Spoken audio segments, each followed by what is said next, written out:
할렐루야. 아멘. 한 주 동안 잘 지내셨죠? 하나님의 임재가 있는 곳에 회복이 있습니다. 하나님의 임재가 있는 곳에 예배가 있습니다. 하나님의 임재가 있는 곳에 모든 눌림으로부터 해방이 있습니다.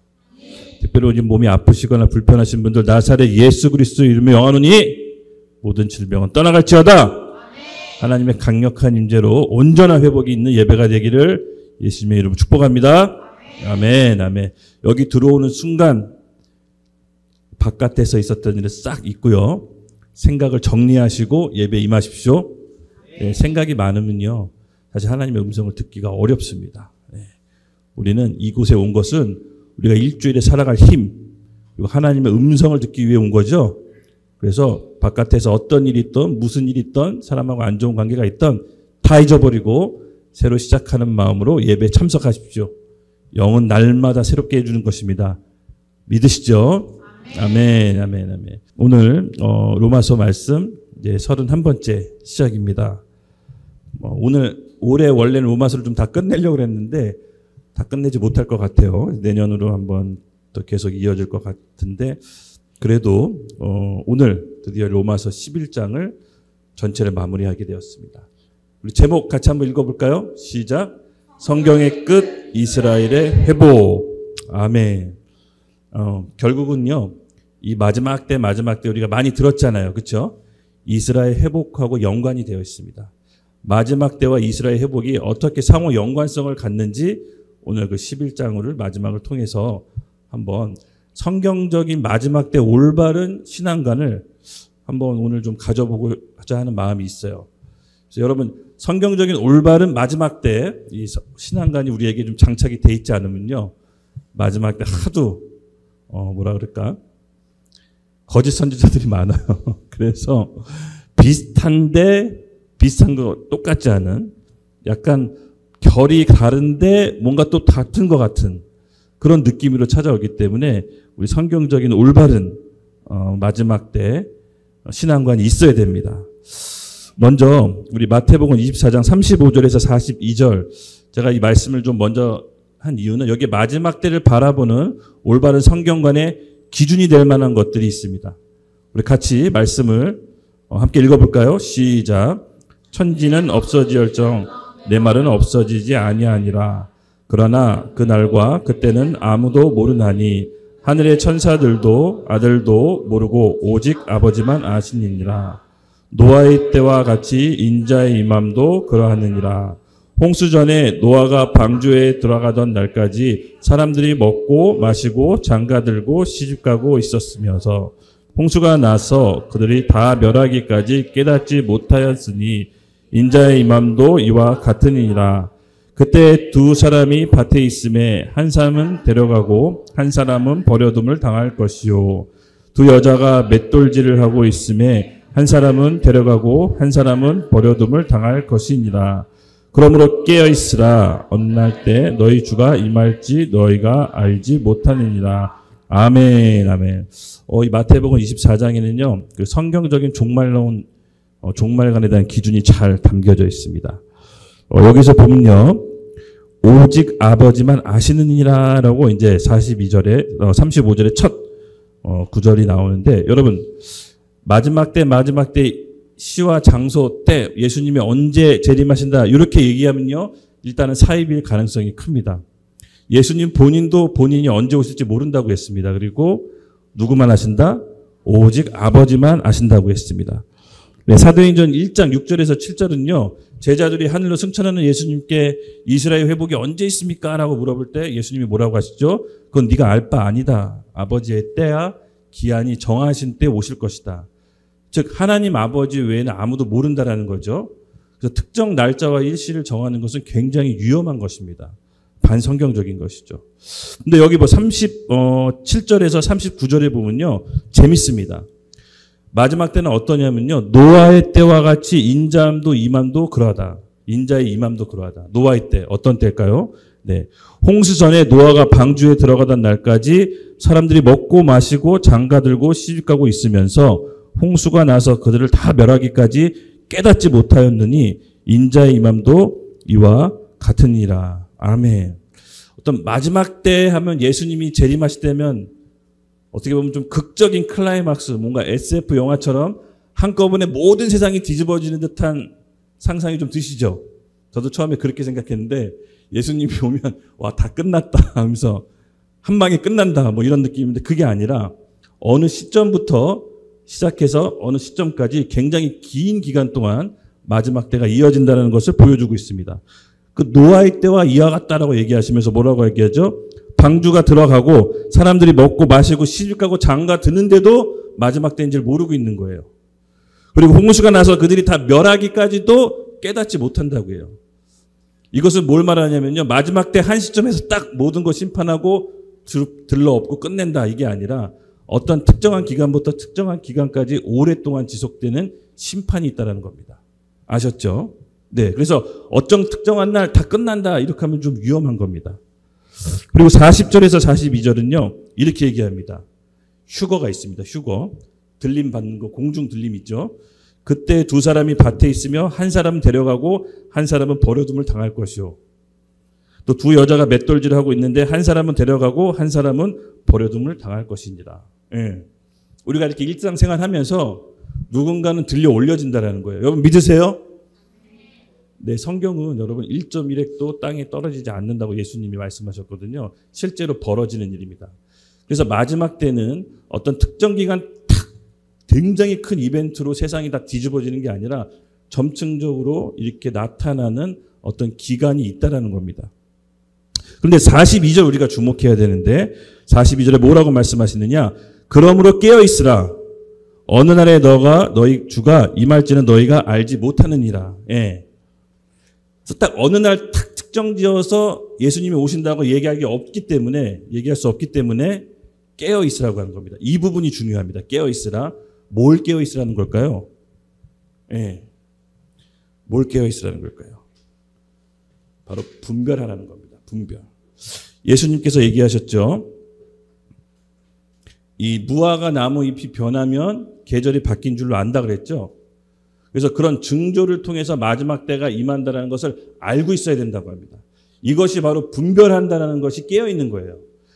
때와 시는 모르지만 이 세상 돌아가는 날 그 모든 징조와 사건과 그리고 성경 말씀을 통해서 그때가 점점 오고 있다는 건 알 수 있다는 거예요. 그렇죠? 그래서 유대인의 계절 주기를 여러분 알고 계세요? 우리는 봄, 여름, 가을, 겨울이잖아요. 근데 유대인은 그렇지 않아요. 가을, 겨울, 봄, 여름이 끝이에요. 예. 그래서 무화과 나무 잎 여름에 벗기면, 여름에 잎사귀가 나면 세상이 끝난 줄을 알고 있어야 되는 거예요. 예. 그래서 유대인은 여름이 끝입니다. 계절에. 그래서 우리가 세상이 돌아가는 징조, 그리고 성경의 말씀의 예언, 그리고 올바른 말씀의 징조들을 우리가 알고 있어야 하나님 앞에서 깨어 있어서 시대를 분별할 수 있다는 겁니다. 동의되시죠? 그래서 오늘 말씀, 이 성경의 끝과 이스라엘 회복이 같이 연결되어 있어요. 예, 반드시 성경의 끝 예수님의 재림이 오기 위해서는 이스라엘이 회복돼야 된다는 대전제가 있습니다.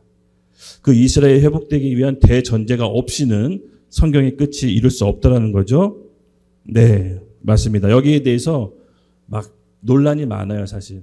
아까도 휴거 얘기했지만은 환란 전 휴거냐, 환란 후 휴거냐, 전철연선이냐, 뭐 후철연선이냐, 막 여러 가지 학설적인 논쟁이 아직도 많은데 중요한 건 뭐냐면요. 환란 전에 휴거 당하든 환란 후에 휴거 당하든 깨어 있으라는 거예요. 내가 하나님 앞에 올바로 붙어 있으면 환란 전에 휴거 당하든 환란 후에 휴거 당하든 상관없습니다. 아셨죠? 그거 내가 딱 기억하고 알고 있다고 해서 마지막 대환란 때 피할 수 있을까요? 예, 못 피해요. 마지막 환란은 피할 수 있는 강도가 아닙니다. 늦은 비 성령의 충만함을 받아야 마지막 때 환란을 통과할 수 있는 겁니다. 뭐 그 전에 환란 이렇게 그 전에 휴거가 돼서 올라가면 땡큐인 거고 아니어도 주님 안에서 꼭 붙어 있으면 상관없는 것입니다. 그렇죠? 그래서 두려움 가운데 조장해서 우리를 뭔가 이끄는 것은 하나님이 주시는 마음이 아닙니다. 결국 마지막 때는 뭘 얘기하고 있나? 교회의 승리. 그리스도의 몸된 교회의 신부가 승리한다라는 것이 마지막 때의 메시지예요. 그렇죠? 그래서 우리가 오늘 어떻게 마지막 때를 준비해야 되는지를 잘 분별하며 나아갑시다. 예. 그래서 오늘 주제 보는 바와 같이 이스라엘 회복과 마지막 때를 연관지어서 설명할 텐데요. 오늘 본문 말씀을 통해서 크게 5가지를 살펴보려고 해요. 드디어 이제 로마서 11장 이제 마지막 부분에 왔죠. 예, 어떤 부분이냐면요. 첫째, 하나님의 시급성. 지금 우리 때 이 삶, 우리 시대 상황을 보고 하나님이 얼마나 긴급하고 시급하게 느껴지는지 오늘 우리가 마음으로 받아야 됩니다. 제가 좀 이따가 잘 설명해 드릴게요. 하나님의 시급성을 살펴볼 거고, 둘째, 마지막 때와 성경의 끝과 이스라엘 회복에 위한 하나님의 절대성. 이것은 성경의 말씀과 기록에 나와 있는 거기 때문에 절대 바뀌지 않는 절대성을 갖고 있습니다. 그리고 셋째, 하나님의 신실성.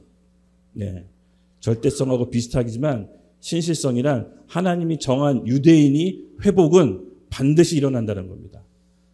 지금은 약간 유대인이 실패한 것 같고 하나님의 구원밖에 넘어진 것 같지만 그게 다가 아니라고 했죠.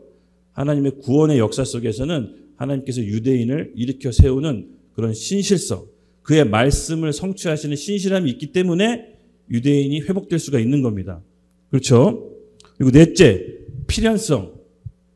네, 하나님께서 어떤 사건을 가장해서 필연적으로 이끄시는데 그 필연성이 요때 나오는 사건, 또 성경 말씀에서 나오는 예언들을 통해서 이거는 필연적으로 일어날 수밖에 없는 것이구나라고 하는 하나님의 필연성이 나오고요. 5번째, 하나님의 유일성. 결국은 이 모든 것을 통해서 누가 영광 받으십니까? 하나님께서 영광 받으십니다. 이스라엘이 넘어짐으로 누가 구원받았죠? 저와 여러분, 우리 같은 이방인들이 먼저 구원을 받았습니다. 그렇죠?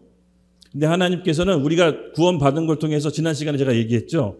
자랑하거나 교만하지 말아야 될 것은 이스라엘이 우리에게 복음을 전해줬기 때문에 꺾인 가지가 있었기 때문에 접붙임을 당할 수 있었다고 얘기했죠.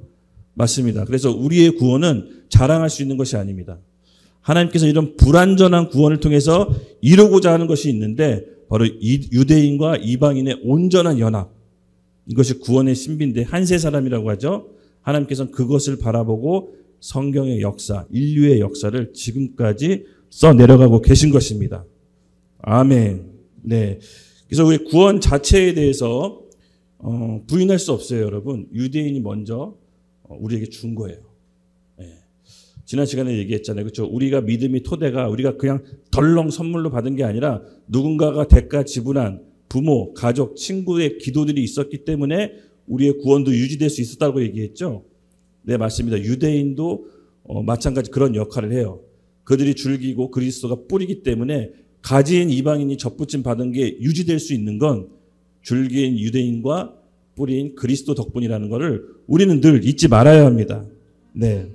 그래서 오늘 하나님의 긴박성, 이 성경의 끝부분에 살고 있는 우리와 이스라엘 회복이 얼마나 긴급하고 다급한지 하나님의 긴박성을 먼저 살펴보도록 하겠습니다. 25절 함께 읽겠습니다. 시작.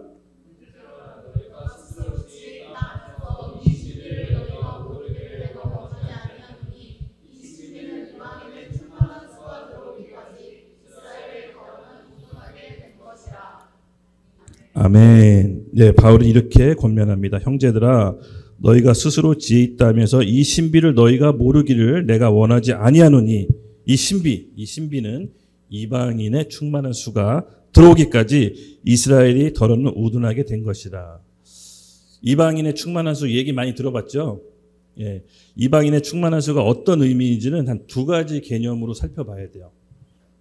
특정 민족, 특정 복음화 숫자, 이렇게 특정 숫자도 있지만요. 그거보다 이 충만한 수가 갖고 있는 헬라어 원어의 의미를 좀 잘 살펴봐야 바울이 얘기한 이방인의 충만한 수의 의도를 알 수가 있는 것입니다. 먼저 바울이 첫 번째 관점인데요. 바울이 의도한 이방인의 충만한 수가 뭔지를 살펴보겠습니다. 이방인을 향한, 쉽게 말해서 이방인을 향한 하나님의 은혜의 초점에 맞춰 있습니다. 네. 아까도 얘기했죠. 이방인이 구원이 누구 때문에 일어났죠? 유대인의 넘어짐 때문에 어떻게 보면 어부지리로 구원을 받은 것입니다. 그래서 이방인들이 본인이 받은 구원이 유대인 때문에 자기가 구원받았다는 마음과 그런 은혜 가운데 충만히 임하는 것을 또 관념적으로 얘기를 해요. 헬라에 보면요, 이 충만한 수가 뭐라고 뜻하냐면요, 에이스 에르코마이. 이게 이방인의 충만한 수의 헬라 원어예요. 그 뜻을 살펴보면 에이스가 무슨 뜻이냐면요, 목적, 방향, 결과 등을 나타냅니다. 한 목적, 한 방향, 한 결과로 가고 있는 게 에이스예요. 그러면 에르코마이는 무슨 뜻이냐? 동반하다, 들어가다.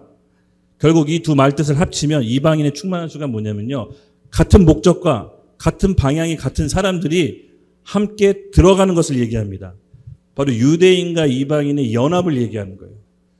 그래서 어떤 특정 숫자, 어떤 무슨 몇 개의 민족이 복음화됐습니다. 선교 보고에 보면 이렇게 나오죠. 전 세계 몇 개, 200 몇 개의 부족이 있는데, 민족이 있는데 몇 개까지 올라가면 전 세계 복음합니다. 이렇게 예세기하는 해석도 틀린 건 아닙니다. 근데 바울이 얘기한 이방인의 충만한 수의 의미는 많은 이방인들이 유대인 때문에 우리가 구원받았다는 그 하나님의 은혜를 아는 것이 충만한 수로 의미한다라고 오히려 보면 원어에 더 가깝습니다. 예. 그리고 둘째, 그렇다면 어떤 민족이나 이방인의 선교의 복음의 숫자가 그러면 아닌 거냐? 그렇지만도 않아요. 예수님은 숫자도 얘기하세요. 뭐라고 얘기했냐? 마태복음 24장 14절 함께 보실까요? 마태복음 24장 14절 함께 읽겠습니다. 시작. 이 천국 복음이 모든 민족에게 증언되기 위하여 온 세상에 전파되리니 그제야 끝이 오리라. 아멘. 네. 여기에 보면 천국 복음이 모든 민족에게 증언돼야, 온 세상에 전파돼야 그제서야 끝이 온다라고 합니다. 그렇죠? 여기는 또 충만한 수가 어떻게 쓰여졌냐면요, 모든 민족에게 천국 복음이 증거돼야 돼요. 정확하게 모든 민족이라고 나와 있어요. 예. 그 모든 민족이 어느 정도 민족까지냐, 그거는 잘은 모르겠어요. 하나님이 정한 숫자가 있을 거예요. 근데 막 어디 사이비 종교 집단처럼 14만 4천 명이 되면 예수님 오신다, 그런 정확한 숫자는 아니에요. 그러니까 하나님이 보기에 알맞는 적당한 수가 있을 것 같아요. 그것도 좀 이따 살펴볼 텐데, 하나님께서 그 충만한 수가 차야 비로소 이 세상을 공의롭게 심판할 수 있는 조건이 충족되는 거예요. 예. 어떤 일정 부분에 하나님만 아시는 이방인의 충만한 수, 그 몇 개의 민족인지 모르겠지만 하나님 보시기, 이 정도면 내 공의로 이 인류를 심판하기에 조건이 충족됐다라고 보시는 숫자가 있는 거예요. 그러면서 하나님의 심판이 이제 들어오는 겁니다. 그렇죠? 시작되시는 겁니다. 그래서 PPT에 없나요? 로마서 1장 18절에서 20절을 보면요, 이런 얘기가 있어요. 하나님의 공의로운 천국 복음이 이렇게 다 임하기 때 심판이 임한다고 했는데, 그럼 복음을 듣지 못한 사람들은 어떡합니까? 이런 얘기들 할 수가 있잖아요. 우리가 쉽게 얘기해서 이수진 장군님은 예수님 몰랐는데 어떻게 천국 갔나요? 이렇게. 네. 로마서 1장 18절을 보면요, 그렇게 얘기하고 있지 않습니다.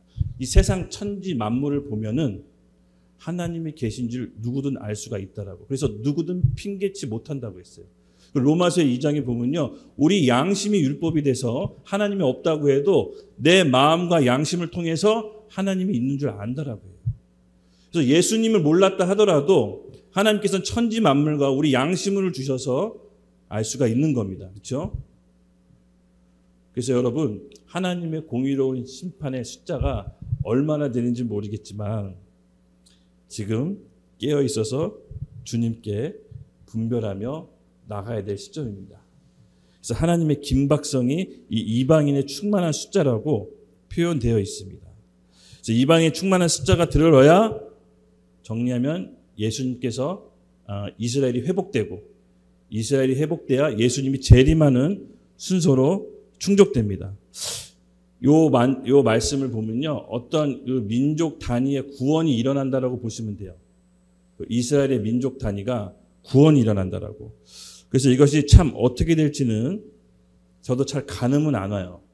이 숫자가 얼마만큼 충족돼야지 예수님께서 심판의 공의가 차지되는지 가늠이 되지는 않지만, 분명한 것은 우리 20세기 초대교회부터 이 중세를 넘어서 중요한 사건이 있습니다. 바로 실제로 이스라엘 나라라고 보지 않았어요. 꽤 1800년 동안. 예. 그래서 이스라엘을 뭐라고 했냐면은 그냥 교회라고 생각했어요. 교회. 영적인 의미의 교회. 이것이 이제 대체 신학이죠. 왜냐면 이스라엘의 나라가 서기 70년 이 티투스 장군 로마 장군에 의해서 예루살렘이 완전히 무너지고 함락됐을 때 1800년 넘게 국가가 없어졌어요.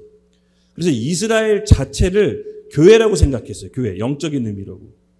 근데 여러분 잘 아시다시피 1948년 5월 14일 이스라엘이 건국됐죠. 그 대체 신학자들이 깜짝 놀랍니다. 뭐지? 어떻게 2000년 전간 없던 나라가 다시 건국되지? 그래서요, 문자, 성경 말씀의 문자를 있는 그대로 믿기 시작합니다. 대체 신학자들이 약간 좀 타격을 받아요. 왜냐하면 이스라엘이 실제로 회복되고 건국될 줄은 꿈에도 몰랐기 때문에. 그도 그럴 것이 여러분, 우리 2000년 전에 나라가 있었던 나라가 뭐죠? 2000년 전에 뭐죠? 고조선 시대인가요? 삼국시대라고 하면 삼국시대에 고구려가 멸망했었는데 당나라에 신라에 1000년 넘게 나라가 없다가 삼국사기 삼국유사 같은 데다가 1500년 후 한반도가 북남으로 갈라졌는데 북한에서 다시 고구려가 탄생한다. 이런 기록이 있다고 해봐요. 그럼 우리는 그걸 어떻게 생각하겠어요? 현대에서. 에이, 그런 게 어딨어. 어떻게 고구려가 다시 생겨. 그냥 고구려는 북한을 얘기하는 거야. 이렇게 해석하지 않겠어요? 근데 실제로 고구려가 건국된 거예요. 예. 주몽 할아버지를 따르는 무리들이 1500년 2000년 후에 고구려를 건국시켜버린 거예요. 그랬더니 이제 깜짝 놀란 겁니다. 그리고 나서 성경을 보는 눈이 다시 달라지는 거예요. 아, 이것은 이스라엘을 대처하는 것이 교회가 아니라 실제 이스라엘의 회복을 얘기하는 거구나. 말씀이 성취되는구나. 라고 다시 신학의 기류가 이제 바뀌기 시작한 겁니다. 그래서 하나님께서는 이 시대, 지금 굉장히 긴박하게 이스라엘을 회복시키고 있습니다. 이스라엘 지금 굉장히 전쟁 중이죠. 전쟁 중에 굉장히 피폐한 상황이긴 한데 여러분 그 이스라엘이 그 강력한 본은의 이성, 그 인본주의, 그렇죠? 그들의 그 엄청난 국방력 시스템 봤잖아요. 이란이 그렇게 미사일을 쏴댔는데 거의 90%를 가깝게 막았대잖아요. 그렇죠? 어마어마하게 본인들의 힘을 믿고 있는데 하나님이 마지막 때 어떻게 이스라엘을 회복시키는지 이제 점점 보여질 겁니다. 아마 본인들이 믿고 있는 이성과 인본주의가 무너져야 예수 그리스도를 받아들일 것 같아요. 그래서 저는요, 요 흐름 때가 굉장히 예사롭지 않다라고 좀 느껴집니다. 하나님의 긴박성이 바로 첫 번째였고요. 두 번째는 하나님의 절대성입니다. 하나님께서 기록된 말씀은 반드시 성취하시는 언약의 하나님이시는 거 아시죠?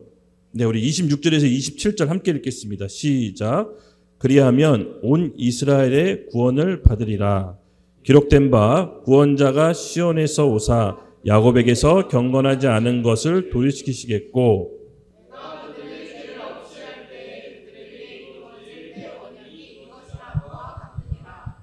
아멘. 이 하나님의 절대성은요, 아까도 얘기했지만 그 대체 신학자들이 이스라엘이 건국하는 거 보고 좀 마음에 본인의 신학에 타격을 이제 입었죠. 그러면서 이 성경에 기록된 말씀을 문자 그대로 봐야 한다라는 하나님의 절대성이 다시 목소리가 높여지기 시작했습니다. 누가복음 21장에서 32절에서 33절 보여주시고, 네, 우리 함께 읽겠습니다. 시작. 내가 진실로 너에게 말하노니 이 세대가 지나가기 전에 모든 일이 다 이루어지리라. 천지는 없어지겠으나 내 말은 없어지지 아니하니라. 아멘. 네, 바로 이제 여기서부터 나오게 되는 대표적인 신학이 있죠. 세대주의 종말론. 네, 세대주의 종말론이라는 것은 어느 한 특정 시대부터 종말이 들어왔다라고 주장하는 하나의 신학의 기류입니다. 그래서 1800년에서 1900년대 미국에서 굉장히 유행했던 신학이에요. 여러분들 잘 아시다시피 한국에 왔던 조선시대에 왔던 선교사님들 아펜젤러, 언더우드 이런 분들이 세대주의 신학에 영향을 받으신 분들이에요. 그래서 이름도 빛도 모르는 조선 땅에 내 발걸음 전도 끝에 주님 다시 오신다는 믿음이 있었어요. 그분들이 조선에 와서 죽고 자녀도 죽고 하면서 자기 영혼까지 갈아 넣어서 조선을 위해 선교했던 이유가 바로 이 세대주의의 영향을 받으신 거예요. 내 전도 발걸음 끝에 주님 재림 앞당길 수 있다. 예. 그것이 이제 한 세대주의 한 기류였는데 이분들이 이제 더 힘을 얻게 된 계기가 뭐냐? 1948년 5월 14일 이스라엘 건국. 말씀이 있는 그대로 성취되네. 사라졌다고 한 이스라엘이 그냥 건국돼 버렸다는 것을 보고 이게 세대주의 종말론이 다시 한번 힘을 얻게 됩니다. 맞습니다. 여러분, 하나님은요, 말씀의 절대성이 있습니다. 특별히 마지막 때 이스라엘 회복하는 거군요. 기록된 말씀에 의해서 언약에 의해서 성취되는 것이기 때문에 절대성입니다. 변경되거나 바뀌지 않습니다. 민주주의로 투표해서 결정하고 이런 것이 아닙니다. 하나님의 말씀대로 이루어지겠습니다. 천지는 없어지겠으나 내 말은 없어지지 아니한다는 예수님의 말씀처럼 이 시대가 지나가기 전에, 이 세대가 지나가기 전에 모든 일을 다 이루리라 라는 이 말씀이 오늘 우리 사는 이 성경의 끝부분에 사는 우리에게 성취가 되고 있는 것입니다. 이것이 바로 하나님의 절대성입니다. 세 번째 살펴볼 것은 하나님의 신실성. 이 성경의 끝 마지막 때와 이스라엘의 회복은요, 결국은 하나님의 신실하심입니다. 본인이 말한 것은 본인이 끝끝내 지키는 신실함이 있는데 우리 28절 29절 함께 읽겠습니다. 28절 29절 시작. 복음으로 하면 그들이 너희로 말미암아 원수된 자요, 택하심으로 하면 조상들로 말미암아 사랑을 입은 자라. 하나님의 은사와 부르심에는 후회함이 없느니라. 아멘, 아멘. 네, 바로 하나님의 신실성인데요. 여러분, 인간적으로 봤을 때 이스라엘 민족만큼 배은망덕한 민족은 없습니다. 하나님께서 모든 것을 주시고 택하시고 제사장 나라로 세우시고 본인의 신부라고까지 얘기했습니다. 자기가 남편, 우리 하나님이 남편이고 이스라엘은 자기 신부다라고까지 얘기해서 이집트에서 노예 생활하던 그들을 끄집어내서 신부로 삼은 겁니다. 그렇죠? 그래서 하나님 입장에서는요, 이스라엘은 특별한 애착이 있는 것이 있어요. 성경을 보면 있어요. 어쩔 수가 없는 것 같아요. 근데 그 하나님의 신실성이 뭐냐? 바로 그들의 조상으로 말미암아 사랑을 입었다. 그러니까 하나님께서 너가 당장은 네 꼴을 볼 수 없지만, 네 꼬락선을 보면 내가 너무 화가 나지만 너희 조상들하고 맺은 내 언약이 있다. 그래서 나는 그것을 신실하게 지킴으로 너희를 사랑한다. 아멘, 아멘. 하나님께서 사람 같지 않아서 정말 감사해요. 이 사람같이 화내시고 삐지시고 감정 때문에 막 하시면요, 진짜 우리는 다 끝장날 수가 있는데 하나님은 그럼에도 불구하고 하나님의 그 신실함 때문에 유대인들이 이스라엘의 어떠함, 또 불안정성, 죄성이나 사악함 때문에 하나님이 일희일비하지 않으시고 하나님께서 베푸셨던 그 조상들과 맺었던 언약은, 그 부르심은 후회함이 없느니라. 아멘. 여러분, 이것이 얼마나 우리에게 큰 위로가 됩니까? 그렇죠? 우리의 죄악들, 우리의 연약함, 우리의 불완전이 있지만 우리가 하나님과 맺은 그 언약은 우리 자손 대대까지 하나님께서 신실하심으로 이루신다는 겁니다. 마찬가지로 우리는 알지 못하지만 우리 부모님 혹은 우리 가족들이 맺은 하나님과의 언약 때문에 우리가 그 보호 아래에서 하나님의 신실하심으로 혜택을 받고 있는 것이 있습니다. 그렇죠? 그래서 우리는 이거 잊지 말아야 됩니다. 우리가 살아있는 이유는 우리의 어떠함, 우리의 의로움, 또 우리의 자랑이 아니라 하나님의 신실함 때문에 우리가 이 자리에 있는 것입니다. 그래서 유대인들은 이것을 잊지 말아야 됩니다. 이방인들은 이것을 잊지 말아야 됩니다. 본인의 의로움 때문에 구원받은 것이 아니라 하나님의 신실하심. 하물며 원가지도 꺾어버리시는데 하나님은 마음만 먹으면 너희 젖붙인 가지도 꺾지 않겠느냐.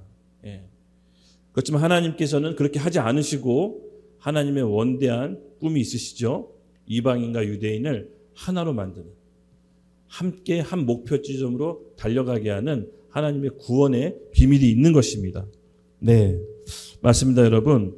우리가 하나님 안에서 이 신실함을 늘 기억합시다.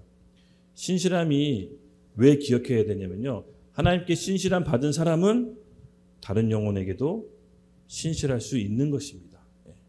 복음의 원리는 늘 마찬가지인데요. 내가 은혜를 받아야 다른 사람에게 은혜를 베풀 수가 있죠. 내가 사랑을 받아야 사랑을 베풀 수가 있습니다. 즉 우리 스스로는 사랑할 수도 사랑 받아본 적이 없는 존재이기 때문에 하나님의 은혜, 신실함, 사랑이 우리 가운데 들어와야 다른 사람을 신실하고 은혜롭게 사랑으로 대할 수가 있는 것입니다. 그래서 이 신실함은요, 여러분, 굉장히 우리 삶을 안정적으로, 비록 환경과 여건이 우리를 요동치게 하더라도 하나님의 신실함을 안다라는 건요, 어떤 성품보다도 하나님을 향한 온전한 믿음입니다. 예. 하나님이 지금까지 보여줬던 신실함으로 나도 저 사람에게 신실할 수 있어. 그렇죠? 비록 나를 속삭이고 나를 힘들게 하고 나를 괴롭히는 사람이 있지만 하나님이 그동안 나에게 신실하심으로 나도 저 사람에게 신실할 수 있어.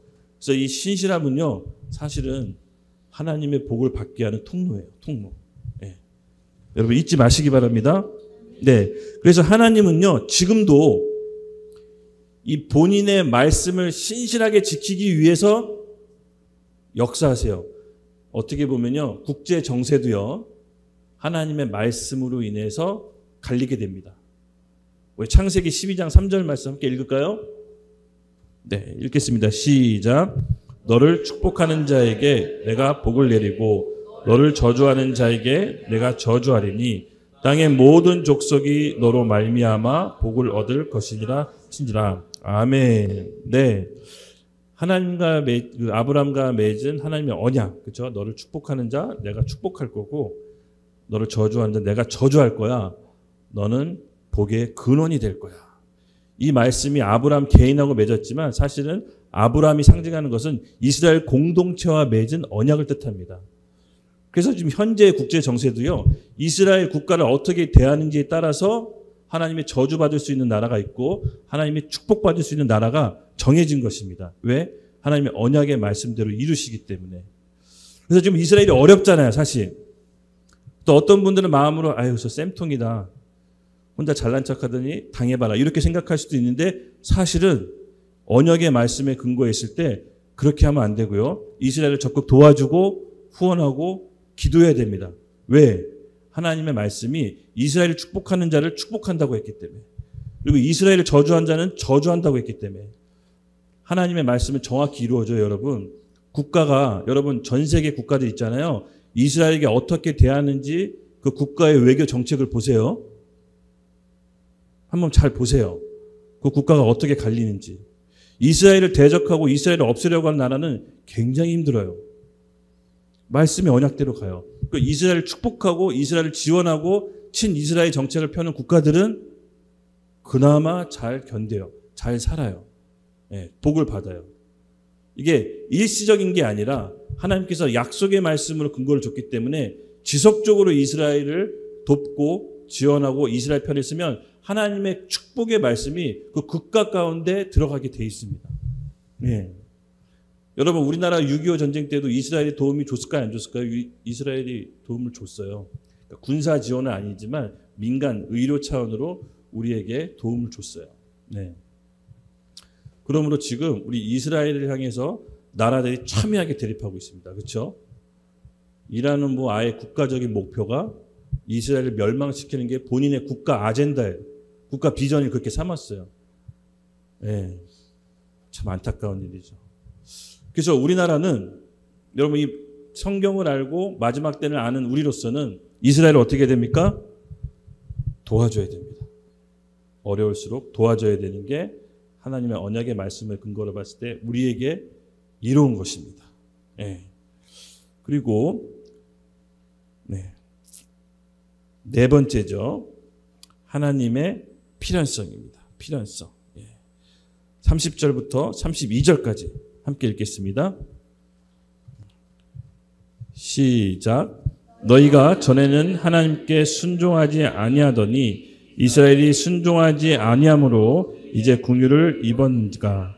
이와 같이 이 사람들이 순종하지 아니하는 이는 너희에게 베푸시는 긍휼로 이제 그들로 긍휼을 얻게 하려 하심이니라. 하나님이 모든 사람을 순종하지 아니하는 가운데 가두어 주심은 모든 사람에게 긍휼을 베푸려고 하심이니라. 아멘, 아멘. 이방인과 이스라엘 간에 약간은 뭐라 그럴까요? 필연적 개연성? 함수관계 같아요. 그러니까 유대인이 이스라엘이 걸려 넘어짐으로 그 긍휼하심을 이방인들이 입었죠. 그래서 이방인들이 구원을 얻게 됐는데 이것이 굉장히 함수 같지만 사실은 구원의 신비가 있다는 거죠. 이스라엘의 실패로 이방인들이 구원을 얻고 긍휼에 힘입어 하나님의 자녀가 되었습니다. 근데 왜 이렇게 하나님께서 약간 반쪽짜리 구원처럼 주셨을까요? 아까도 얘기했지만 하나님은 구원의 총체적인 그림을 그리고 계십니다. 여러분, 사람은요, 아까 전에도 얘기했지만 본인이 잘나면요, 자기 때문에 잘난 줄 알아요. 자기 때문에 자기가 뭘 해서, 자기가 잘해서, 자기가 열심히 해서 성취했다고 생각해요. 근데 구원은요, 하나님이 그렇게 얻게 하지 않으셨어요. 누구의 걸림이 넘어짐으로 본인을 구원받게 했어요. 이게 하나님의 비밀이에요. 그래서 누구도 자랑치 못하게, 구원받았다는 것을 자랑치 못하게 하는 거예요. 그래서 하나님께서는요, 이 구원에 대한 신비를 보면요, 이방인들이 먼저 구원을 얻었다고 하지만 그 구원을 자랑할 수 없는 것은 누군가의 대가를 때문에 본인들이 구원을 받았습니다. 그래서 하나님은요, 이 이스라엘 민족이 회복되기를 기다리고 계신데 그 회복을 또 누구 때문에 이루느냐? 이방인 때문에 이루게 해요. 이방인들이. 이게 굉장히 좀 함수관계 같아요. 결국은요, 우리가 받은 구원은요, 쉽게 말해서 빌린 돈은 갚아야 돼요. 공짜가 아니라는 거예요. 하나님의 구원은요, 공짜가 아닙니다.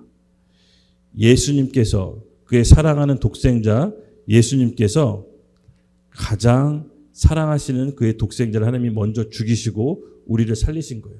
물론 그에 대한 피해 대가는 우리에게 요구하진 않으셨지만 그 은혜를 아는 사람은 어떻게 살죠? 이제부터 내 자신이 내가 사는 것이 아니야. 내 안에 있는 그리스도를 위해 산다라고 했습니다. 바로 구원과 복음의 신비는 이것이에요. 내가 거저받은 것 같지만, 거저받았지만 실제로는 그 의미를 안 사람은요, 거저 살 수가 없는 거예요. 그래서 갚으려고 애쓰며 사는 것이 바로 구원의 신비인 거예요. 예, 마찬가지입니다. 이방인들이 얻은 그 구원은요, 유대인들이 넘어짐을 얻은 거기 때문에 반드시 우리에게 사명이 있는데 어떤 사명이다? 이스라엘을 회복시켜야 되는 사명이 있는 것입니다. 이것이 복음의 완전한 퍼즐을 이해하는 사람들이에요. 예. 전체적인 하나님의 맥락으로 봤을 땐 우리의 구원은 누구로부터 유지된다? 그리스도 뿌리 줄기인 이스라엘. 우리 가지는 뭐다? 접붙여진 거다. 원가지가 아니라는 거예요. 원가지가 잘렸기 때문에 접붙여진 상태이기 때문에 우리는 누구의 진액을 먹고 사냐? 예수님과 이스라엘의 줄기를 통해서 그 진액을 먹고 사는 거예요. 그러므로 이것을 아는 사람은 어떻게 됩니까? 이스라엘을 위해 기도하고 그들의 구원을 위해 우리가 애써야 된다는 게 하나님의 필연성이에요. 필연성. 예. 그래서 우리가 이 부분에 대해서 여러분 이제 마지막 때 결국 아까 순서를 봤죠? 마지막 때 이방인의 충만한 수가 채워지고 이스라엘이 회복된 다음 주님이 강림하시는 거죠. 예. 그래서 지금 우리가 마지막 때라고 하는 건데 뉴스와 세계의 정세를 잘 보세요. 지금 이스라엘이 요동치고 있죠. 예. 그들이 겉으로는 강하고 겉으로는 그들의 국방력과 힘을 의지하지만 얼마나 속이 마음이 썩었겠어요. 잘 보세요, 여러분. 이스라엘이 싸우는데 주변 국가 아무도 안 도와줘요. 그냥 혼자 힘으로 이렇게 막 강해질 수밖에 없는 거예요. 예. 물론 서방 세계에서 무기 지원하고 해주지만 그 주변 아랍 국가에서는요 아무도 안 도와준다고요. 예.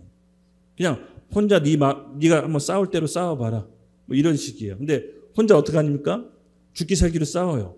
1대6 막 이렇게 싸워요, 혼자서. 예. 근데 결국은요, 그 이방인이, 그 유대인이 예수 그리스도를 찾기 위해서는 저는 그러한 과정을 통해서 유대인들이 본인의 생각과 힘과 자랑하는 것들이 무너져야 저는 비로소 예수님을 받아들일 거라고 봅니다. 여러분, 우리가 복음을 받아들일 때 어디 그냥 받아들였나요? 네.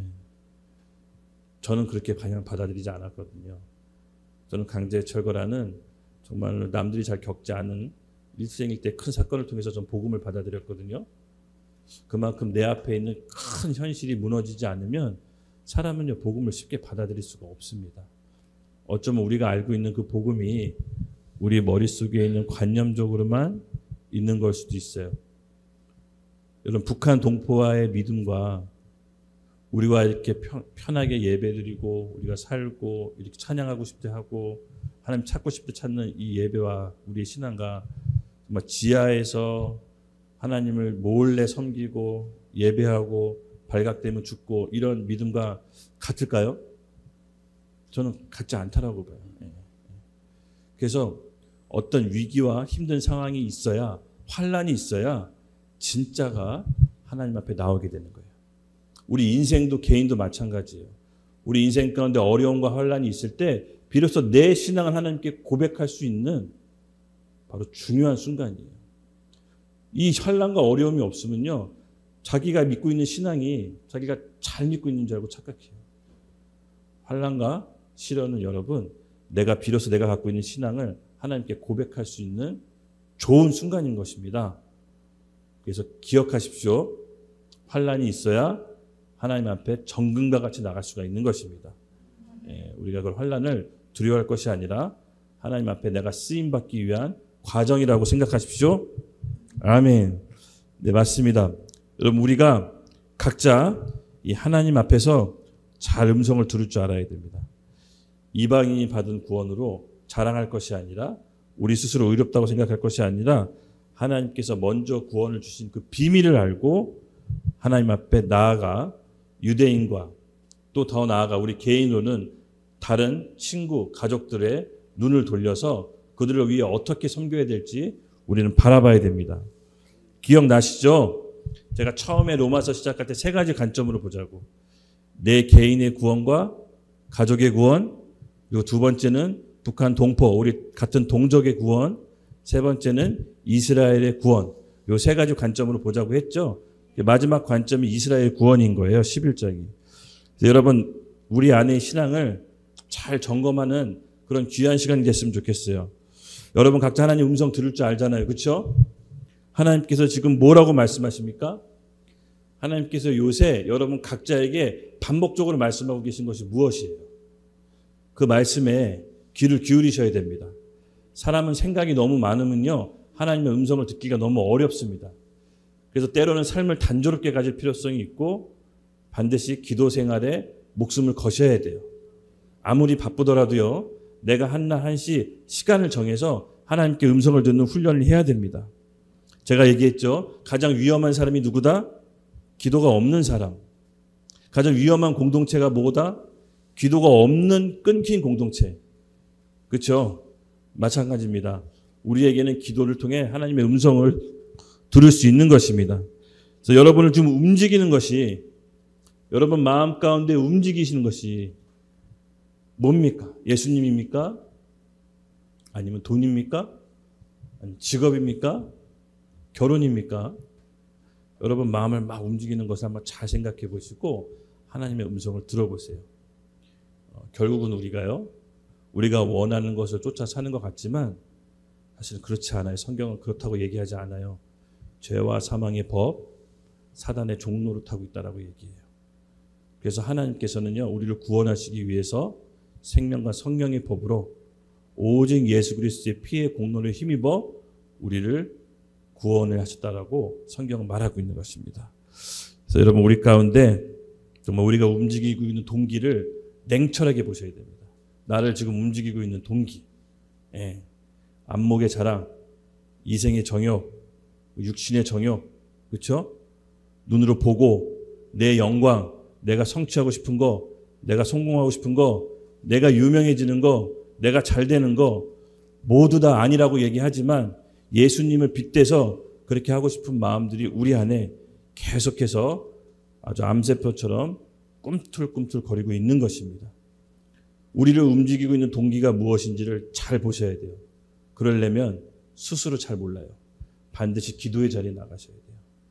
만약에 내 안에 육신의 정욕, 안목의 자랑, 이생의 자랑이면요. 여러분 하나님을 보고 가는 것이 아닙니다. 내가 드러나고 싶고 내가 자랑하고 싶고 내가 성공하고 싶은 마음이 나를 움직이는 거라면 하나님께 가는 방향이 아닌 것이에요. 그때 우리 하나님 말씀을 통해서 잘 인도받기를 예수님의 이름으로 축복합니다. 그래서 저는 공동체가 너무 중요하다고 봐요. 신앙생활은 결코 혼자 할 수가 없습니다. 예수님을 구주로 고백한 구원받은 사람은요, 반드시 그리스도의 몸된 교회 안에 소속되어 있어야 되는 겁니다. 예, 이게 관념적인 게 아니에요. 신앙이 눈에 보이는 실체로 나오는 거예요. 예, 내 믿음이 눈에 보이는 실체가 뭐냐면요, 교회인 것이에요. 언약 공동체. 아셨죠? 네, 맞습니다. 우리는 방향을 다시 잘 잡아야 됩니다. 예, 많은 사람들이 정말로 이 헷갈리고 있어요. 내 마음에 움직이는 동기가 마치 하나님의 영광을 위해서 뛰는 것처럼 마치 헷갈리고 있는데요. 저는 공동체 안에서 믿음에 사랑하는 가족 안에서 이것이 늘 우리가 점검돼야 된다고 봐요. 그러면 진짜로요, 하나님이 부르신 소망 안에서 정확하게 달려나갈 수가 있습니다. 저도 마찬가지예요. 지금 이렇게 앞에서 얘기해야 될 입장이니까 그냥 얘기하는 거지 저도 어긋날 수가 있어요. 그렇죠? 저도 만약에 제 자랑, 제 안목, 이생의 자랑 이런 걸 막 제가 추구하면 누가 브레이크 걸어줘야 됩니까? 여러분, 예, 브레이크를 걸어주셔야죠. 그리스도의 몸된 공동체 안에서 함께 있다는 게 뭡니까? 그렇죠? 예, 인준이가 대스타가 돼서 정말 싸가지 없이 됐어요. 그럼 누가 브레이크 걸어줘야 되죠? 근데 뭐 대스타 됐다고 브레이크 걸 수는 없잖아요. 그러니까 잘못된 방향으로 갔을 때 대스타 됐다고 브레이크 잡고 시기하는 거죠. 이건 질투하는 거고, 잘못된 방향으로 갔을 때 브레이크를 잡아줘야 됩니다. 그렇죠? 맞습니다. 예, 여러분 맞아요. 이 마지막 때는요, 결국은 하나님의 마음과 뜻을 아는 소수의 공동체, 그런 것을 무명의 용사라고 표현하고 싶어요. 결국 하나님요, 자기 영광을 드러내는 듯 하나님의 영광을 취하는 사람을 쓰시는 게 아니라 능력이 많고 하나님 보시기에, 세상 보기에 월등히 자랑할 만한 사람을 쓰시는 게 아니라 무명의 용사들을 찾고 계십니다. 그래서 그 무명의 용사들을 통해서 하나님의 뜻을 행할 사람들을 찾고 계시는데요, 숫자가 아니에요. 양이 아니에요. 하나님과 마음과 뜻을 헤아릴 줄 아는 사람들이에요. 그 사람들이 하나님께서 무명의 용사로 쓰시면서 각 영역을 바꾸실 겁니다. 믿으시죠? 그래서 우리는 깨어 있어야 됩니다. 깨어 있어야 됩니다. 우리가 그 지난달에 리턴이 끝났잖아요. 리턴 끝나고 이제 그 극장 대표님을 만났는데요. 극장 대표님이 먼저 얘기해 주시더라고요. 전도사님, 앵콜 공연도 못해서 조금 서운해 하실 텐데 내년에 적당한 극장을 알아봐 줄 테니까 3개월 공연하실 수 있게, 3주 공연하실 수 있게 해주겠다고. 3주. 그래서 제가 뭐라고 할게요? 아닙니다. 대표님, 호의는 고맙지만 1년 해야 됩니다. 1년. 이 극장 제가 조사해 보니까 대학 내 소극장이 150개랍니다. 근데 아무도 선극을 안 올려요. 그중에 수많은 크리스찬들이 있고 수많은 크리스찬 제작사들이 있는데 아무도 그리스도의 선극을 안 올려요. 대표님이 1년 올려야 바뀝니다. 1년 올려야. 그래서 일주일에 한 번이라도 우리에게 1년간만 기회 주십시오. 그랬더니 대표님이 뭐라고 하셨냐면, 그럼 전도사님 내년 1월에 만납시다. 자기가 1년 할 수 있도록 돕겠습니다. 여러분, 하나님은요, 무명의 용사를 쓰세요. 하나님의 기준과 우리의 기준 달라요. 그렇죠? 네. 우리가 바깥에 나가면 여러분 경쟁할 수 있을 것 같아요? 경쟁력이 없어요. 우리가 뭐 좋은 대학 나왔습니까? 아니면 집이 출중합니까? 우리는 경쟁력이 없어요. 그 경쟁력이 없다는 걸 냉철히 알아야 돼요. 그 경쟁력이 없다는 걸 냉철히 알 때 누구한테 의지할 수 있습니까? 하나님. 제가 그 얘기를 딱 했을 때 그 대표님이, 극장 대표님이 그러시더라고요.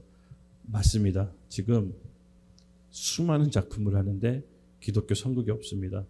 근데 전도사님 보아하니까 범상치 않은 분 같은데 한번 제가 도울 수 있도록 해보겠습니다. 우리가 작은 교회고 무명의 용사지만 여러분 우리가 1년 동안 할 수 있습니까? 하는 거예요. 순종할 수 있는 무명의 용사. 예. 길이 없을 때 하나님이 길을 내주시는 거예요. 이것은 자기 자랑, 자기 의가 아니에요. 하나님이 열어주셨을 때 순종할 수 있는 무명의 용사가 있는지를 보는 거예요. 네. 우리가 언제 돈이 있어서 했습니까? 자원이 있어서 했습니까? 아니요. 하나님의 마음을 시원하게 해주고 싶어서 순종하며 간 것입니다. 그럴 수 있는 사람 있습니까? 네. 그럴 수 있는 사람은 하나님이 쓰십니다. 네. 그냥 우리가 돈이 있어서 하는 게 아니에요.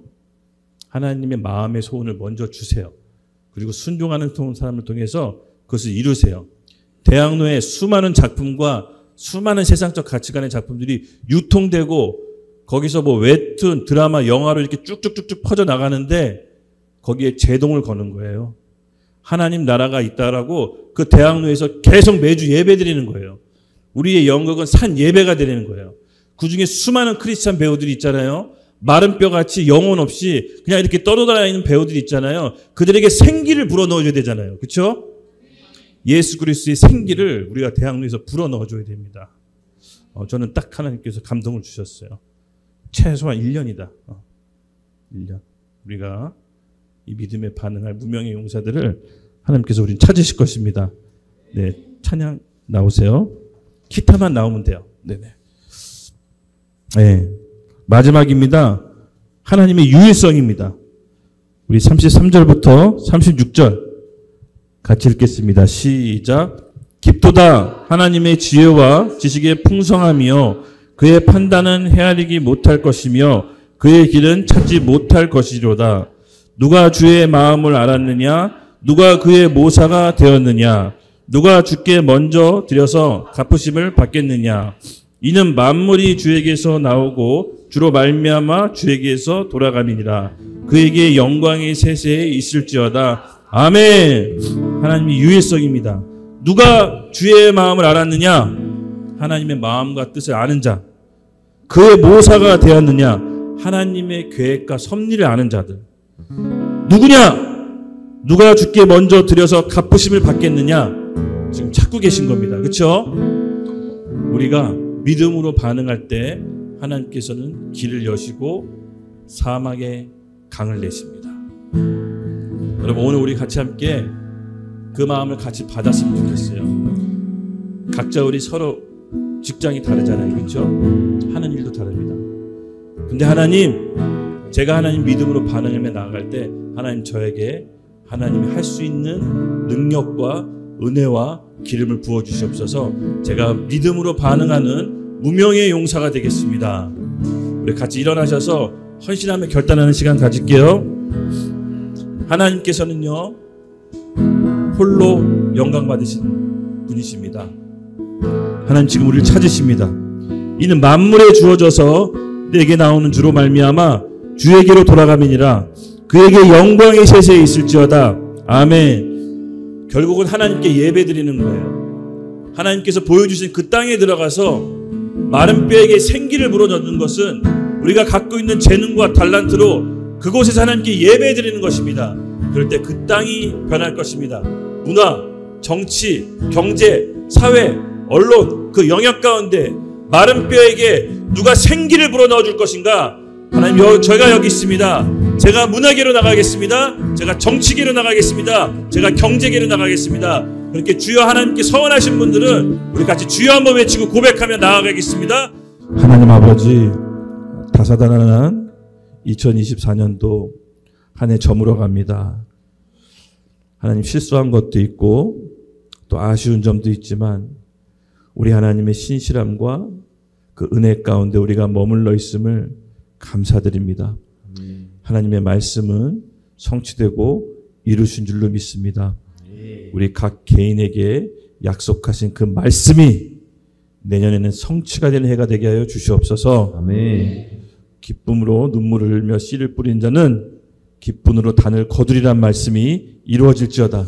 아멘. 눈물로 씨를 뿌리는 자는 기쁨으로 단을 거두리로다. 아멘. 네. 하나님 감사합니다. 언제나 찬양받게 합당하신 하나님을 찬양합니다. 우리가 드려진 예배와 경배를 받아주시옵소서. 감사하며 예수님의 이름으로 기도드렸습니다. 아멘.